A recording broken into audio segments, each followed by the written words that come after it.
My name is Emily Carter. At my own graduation, my parents handed my twin sister a European trip and gave me a $10 gift card. They said it was about return on investment.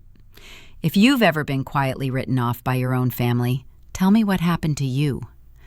The applause was still rolling when my parents stepped forward with their envelopes. My twin sister stood to my left, smiling, her cap already tilted back. My mother hugged her first, then handed her a folded itinerary printed on glossy paper.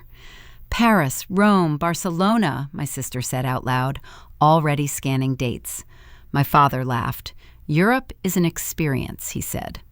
Then my mother turned to me. She pressed a small card into my hand, light enough that it almost slipped between my fingers. Don't lose it, she said. It's activated. The card read $10. No note, no envelope, just plastic. My father cleared his throat. We invest where there's a return. The crowd kept clapping. Someone behind us whistled. A phone camera flashed. I stayed where I was, holding the card, not smiling, not pushing it back, not saying anything that would slow the moment down. My sister leaned closer. We're starting in Paris, obviously, she said. Then Rome for 3 days, Barcelona last. You should see the Airbnb photos. She scrolled on her phone and angled the screen toward me without waiting. I didn't look long enough to comment. $10 is practical, my father added, half joking. Gets you coffee. Or 2. My mother nodded like this settled something important. A staff member in a navy blazer stepped toward us, palms out. Please clear the stage for the next family. The words were even, practiced, like directions at an airport. We shuffled forward. My parents moved together. My sister followed, still talking about flights. I stayed a step behind, card in one hand, phone in the other. The edge of the stage dipped where cables ran underneath, and someone bumped my shoulder as they passed. Emily, my mother said without turning, careful. Careful of what wasn't clear. Near the stairs, a man in a faculty robe caught my eye. He didn't smile. He didn't wave. He just nodded once. Stay after, he said. Then he was gone, swallowed by a group of administrators. The line kept moving. Another family stepped into our place, their balloons already bobbing. My phone buzzed. A banner slid down across the screen. Postgraduate research funding. Status updated. I didn't open it. The vibration came again, longer this time. Another notification followed, then another, stacked one over the other until the screen dimmed itself. Are you coming? My sister asked, already at the edge of the stairs. In a second, I said. Someone brushed past, urging everyone forward. The $10 card bent slightly between my fingers.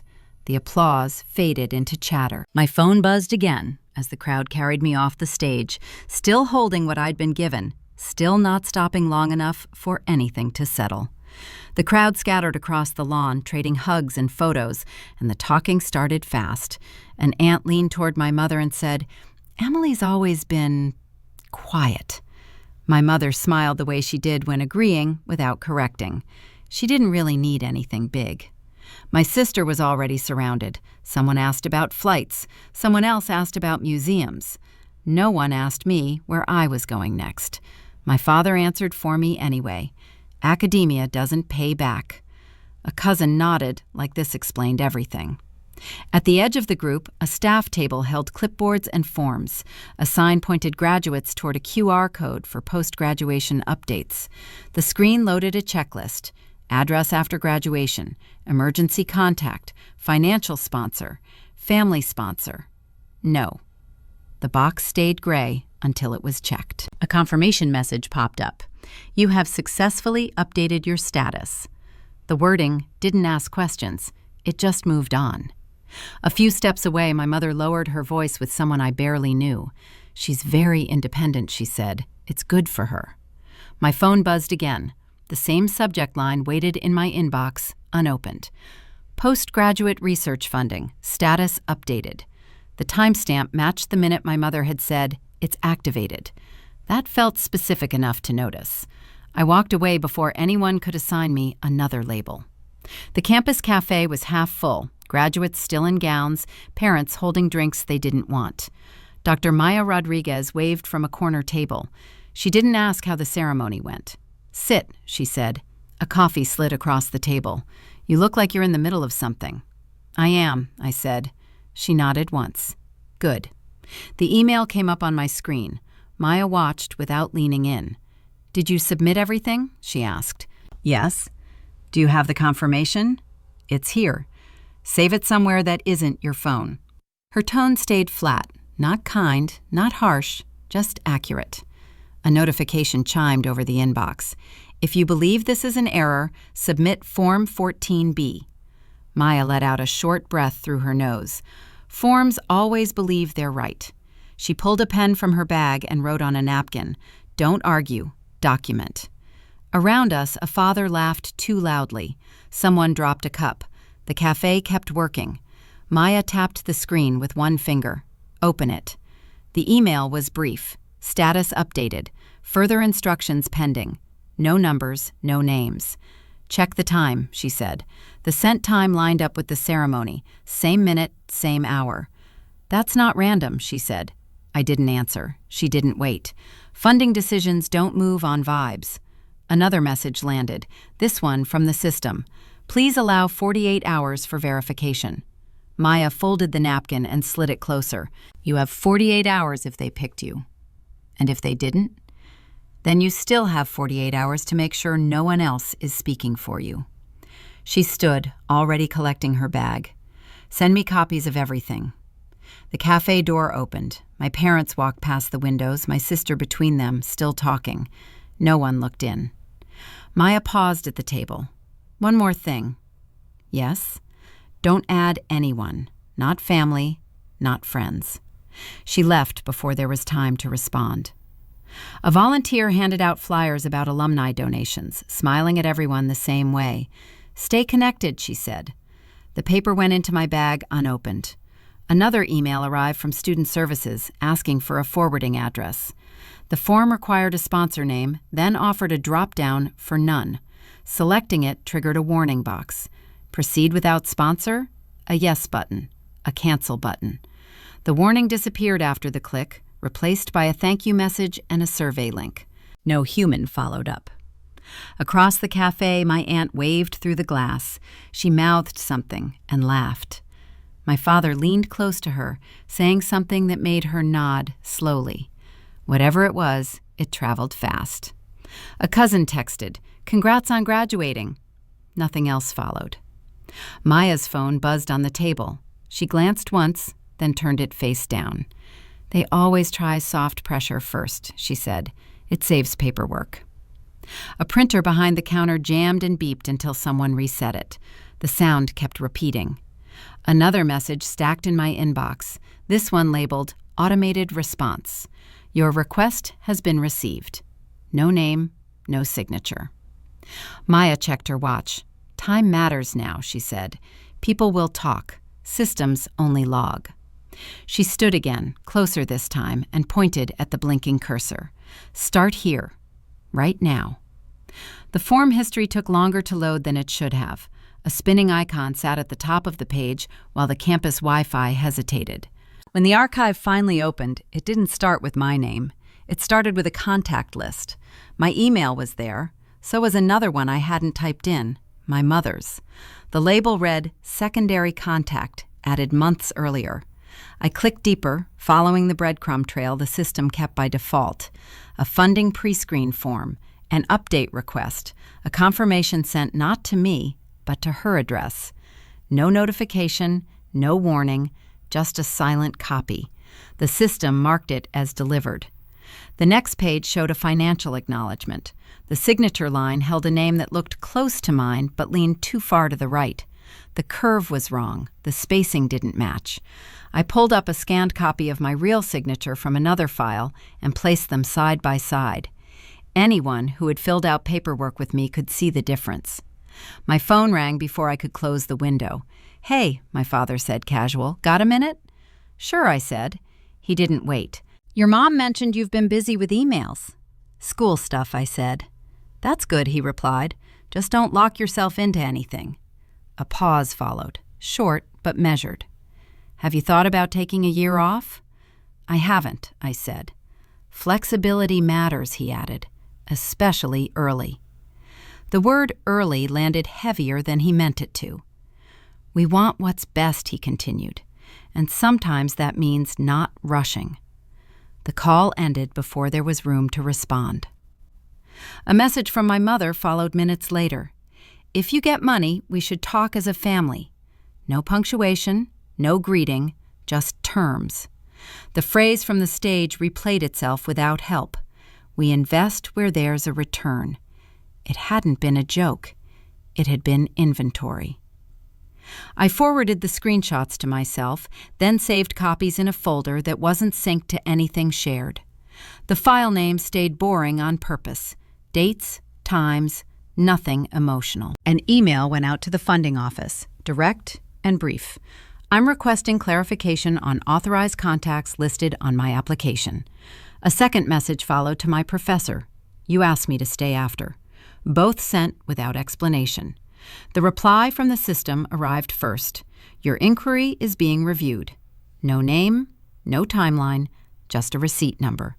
I stared at the screen long enough for it to dim. The professor responded an hour later. "Office tomorrow, 9. That was all. My phone buzzed again, my sister this time. "Mom says you're stressed." "I'm fine," I said. "She just worries," she replied. "You know how she is." The call dropped without waiting for agreement. A calendar invite appeared next, created by my father. "Family meeting. Subject line only." The time landed squarely before the 48-hour mark Maya had flagged. The location defaulted to their house. I didn't accept it. Another buzz followed, then another.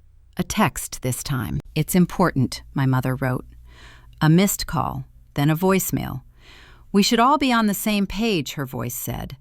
The funding portal refreshed itself and logged me out. When it reopened, a banner appeared at the top. "Changes pending." The phrase didn't explain who had asked for them. I opened my laptop again, this time at the dining table, where other graduates laughed through open windows.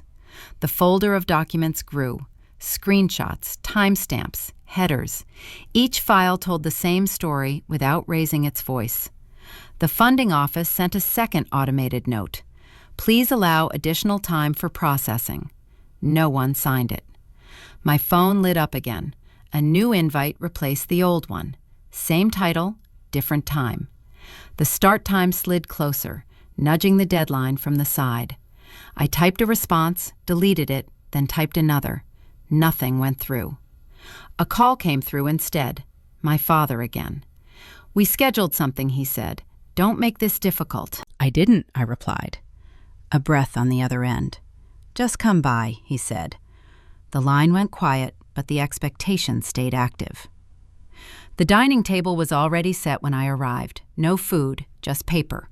A stack of forms sat between my parents, clipped and aligned. My sister leaned against the counter with her phone, scrolling like this was a delay she hadn't planned for. My father gestured to the chair across from him. "Sit," he said. A document slid forward. "This is just coordination," my mother added. "Nothing dramatic." The title read Family Financial Coordination Agreement. The font was small, the margins were tight.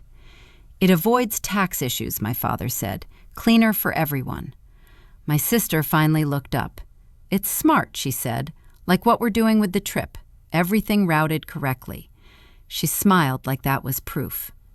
The first page listed definitions: beneficiary, authorized contact, temporary oversight. None of it sounded aggressive. Every sentence leaned on words like assist and streamline. My mother tapped the signature line.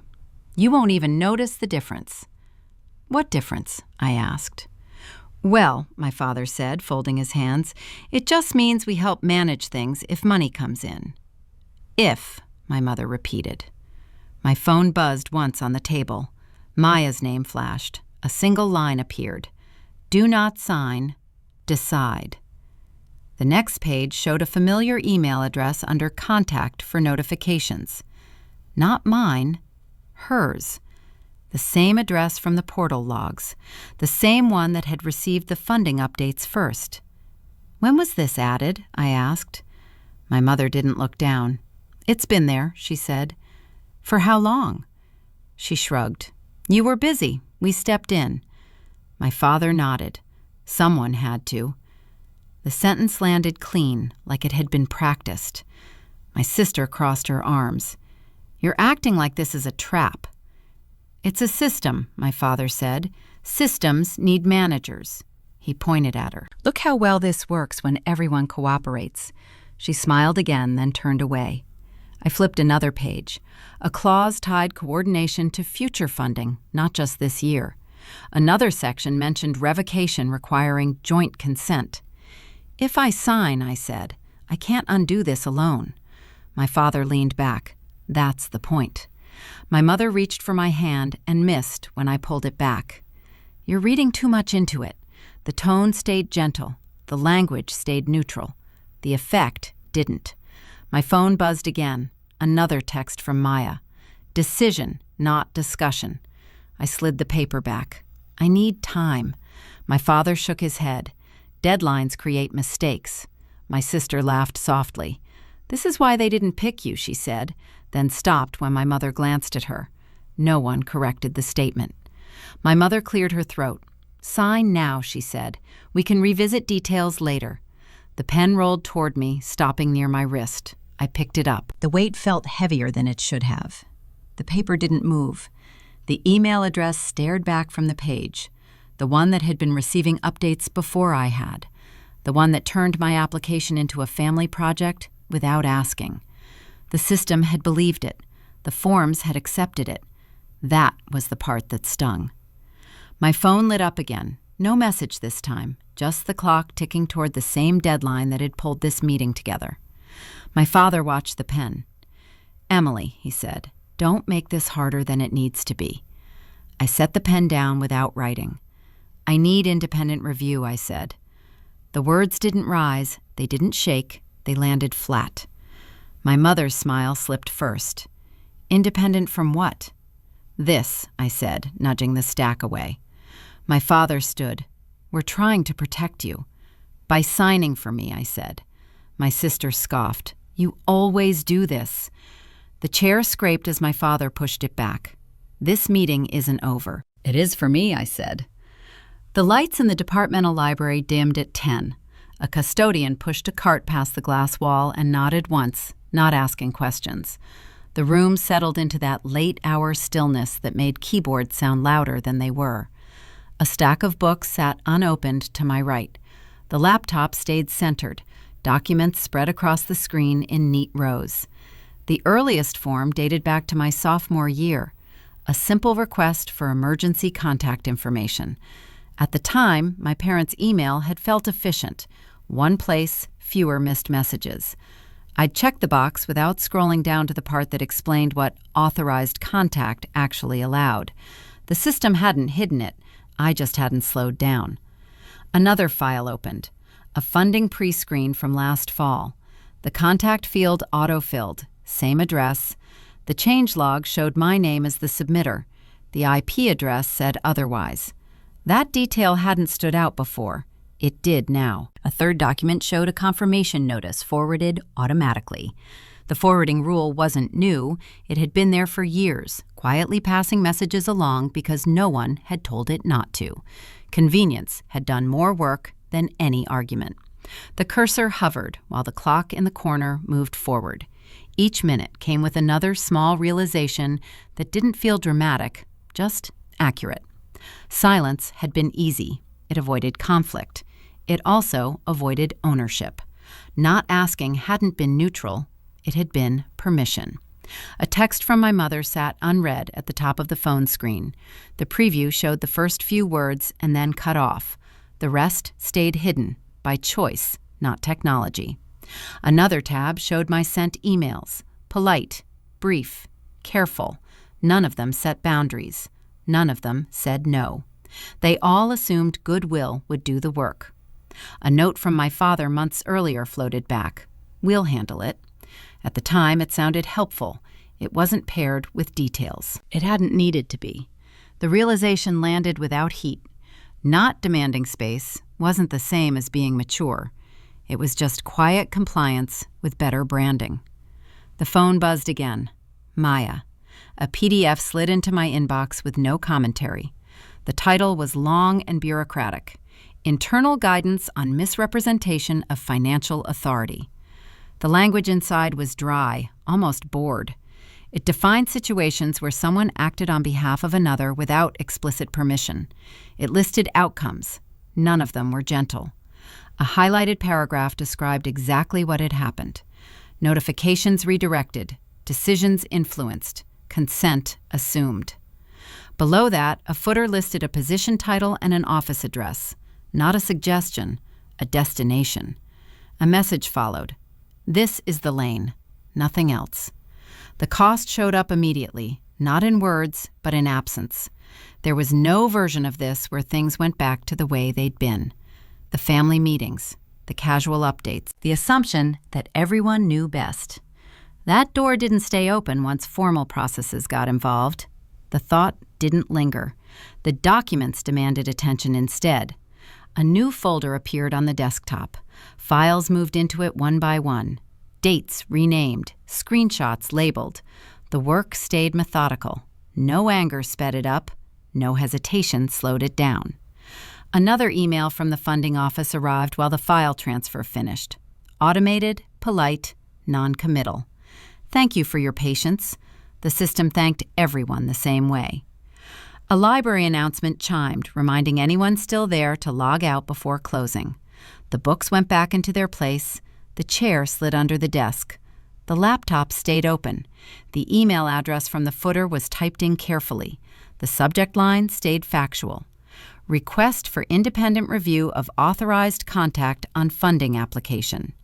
No explanation followed, just a list of attachments and a sentence stating the request. The tone matched the documents. Clear, boring, hard to argue with. The cursor blinked at the end. The time in the corner ticked forward again. Another message from my sister came through. Mom's worried. It went unanswered.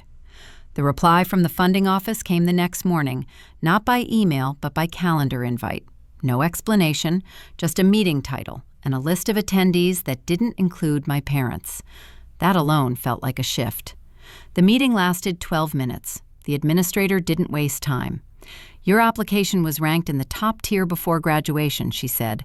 Funding approval was already in motion. The words landed cleanly. No build-up, no congratulations. So the status update was procedural, she said. It aligned with the timeline. The timeline that matched the ceremony. The timeline my parents had already known. Another administrator added, "We received inquiries on your behalf prior to your request for independent review." From who? She didn't hesitate. Family. The phrase from the stage shifted shape without changing words. We invest where there's a return. It hadn't been commentary. It had been a claim. The meeting ended with a summary and a promise to follow up. The calendar invite disappeared as soon as it closed, replaced by an automated note. Your case is under review. No name, no contact. An hour later, my professor forwarded an email chain I hadn't been included on. It was short. My mother had written that I seemed confused and under stress. She suggested looping in family for clarity. The tone stayed concerned. The effect did not. Another message followed from Student Services. Would you like to add a family liaison? The question sat alone, framed as support. No, I typed back. A warning banner appeared. Proceeding without liaison may delay processing. The choice stayed mine. The consequence did not. By afternoon, the portal stopped loading altogether. A message replaced the dashboard. Access temporarily limited during review. Library credentials still worked. Email did not. My phone buzzed again. My father this time. We're hearing you're making things complicated, he said. I asked for review, I said. That wasn't necessary, he replied. We were handling it. The word handling sounded practiced. Another call came through from my sister. They think you're spiraling, she said. You should let them help. I didn't ask for help, I said. A pause. That's the problem, she replied, and hung up. The funding office sent a system-generated update that evening. Status pending. Further review required. The phrase carried weight without explanation. I walked to the admin building the next day and stopped at the desk. The clerk checked my ID, frowned at the screen, and handed it back. Some permissions are locked, she said. It should clear. When? She shrugged. Depends. Another email arrived before I reached the door. Thank you for your patience. The system thanked everyone equally. Maya called once. This is expected, she said. They escalate when control slips. What happens next? They test leverage, she replied. The portal refreshed on its own that night. The same status appeared, unchanged. Pending, further review required. A new note appeared beneath it. Please refrain from additional contact during evaluation.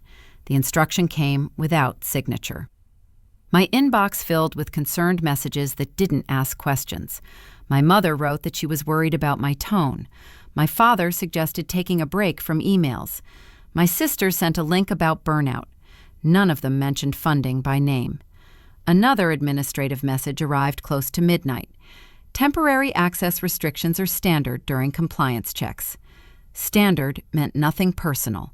It also meant nothing flexible. I opened the document folder again, checking dates, headers, and metadata. Nothing had changed. The evidence stayed intact. The process did not. The clock moved. The deadline passed without ceremony.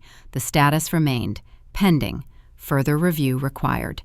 No denial, no approval, just suspension, held neatly between two options like a file waiting for the right signature. The conference room smelled like toner and old carpet.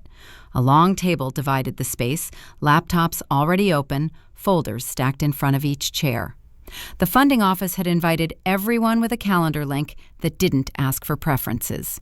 I arrived early and took the seat closest to the outlet. Two administrators entered first, followed by a representative from my department. No parents, no sister. That absence mattered.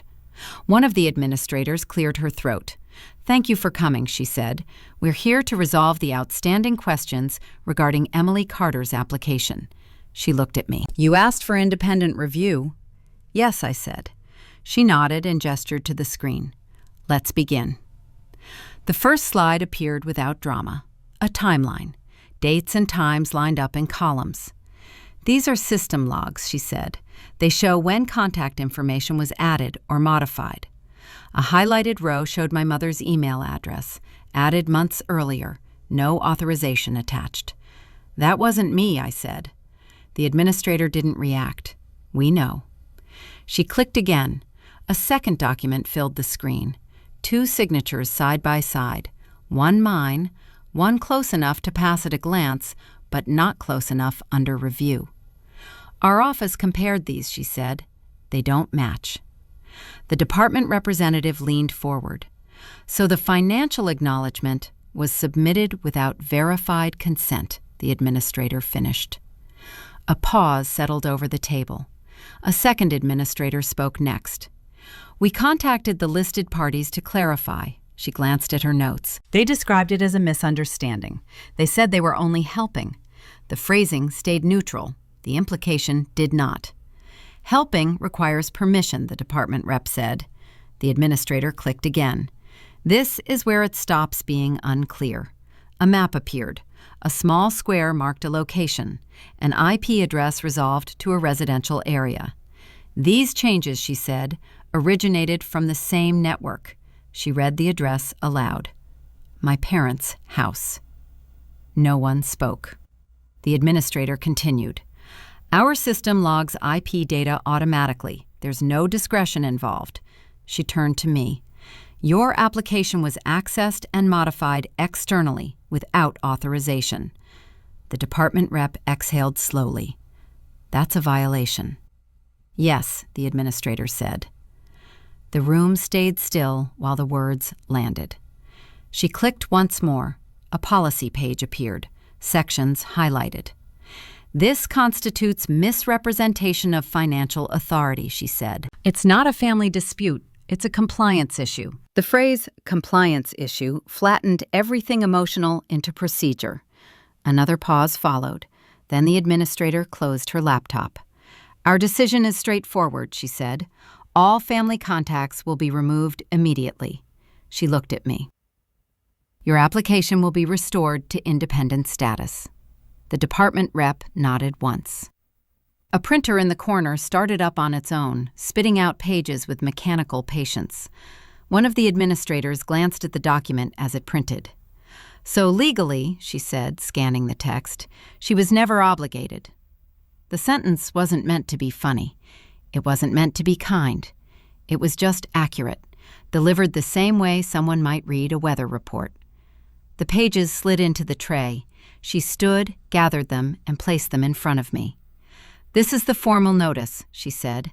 You'll receive a digital copy as well. The department rep added, we'll proceed as if the interference never occurred. As if. A pen slid across the table, this time toward the administrators. One of them signed. Then the other. A stamp came down with a dull thud. The decision didn't feel loud. It felt final. My phone buzzed in my pocket, probably from a family thread I hadn't opened in days. It stayed there. The administrator met my eyes. You're cleared to move forward, she said. There's nothing else we need from you. The meeting ended the way it had started. No speeches, no apologies. Chairs moved back, laptops closed. The department rep lingered. You did the right thing, she said. Thank you, I replied. The printer stopped. The room went quiet again. As I stood, the administrator added one last thing. For what it's worth, we see this more often than you'd think. I nodded. That wasn't comforting. It was clarifying.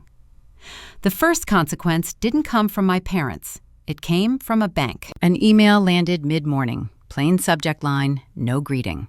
Notice of account update. I opened it without thinking. The message was short, procedural, and final. Your name has been removed as an authorized party from all accounts not registered solely to you. No emotion, no apology, just confirmation. By noon, a cousin texted, Something's going on. Aunt Lisa says your mom was asking why she couldn't sign school forms anymore. Another message followed from someone I hadn't spoken to in years. Hope everything's okay. That was how it traveled, not through confrontation, but through small gaps where the old story no longer fit. My parents asked to meet 2 days later, a public place, neutral ground. They picked a cafe near campus, one that didn't belong to anyone's routine. I arrived on time. They were already seated. My mother smiled first. You look tired. I'm fine, I said. My father didn't waste time.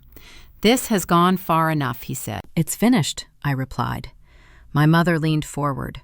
We're still family. I know, I said.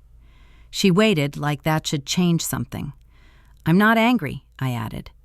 I'm not paying, I'm not signing anything, I'm not authorizing access. That part is done. My father exhaled sharply. You're being dramatic. No, I said. I'm being clear. My mother reached for her cup, then stopped. We were trying to help. I believe you, I said, and it still crossed a line.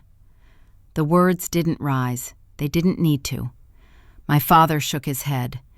You'll regret this distance. Maybe, I said. The statement wasn't a threat. It wasn't a promise.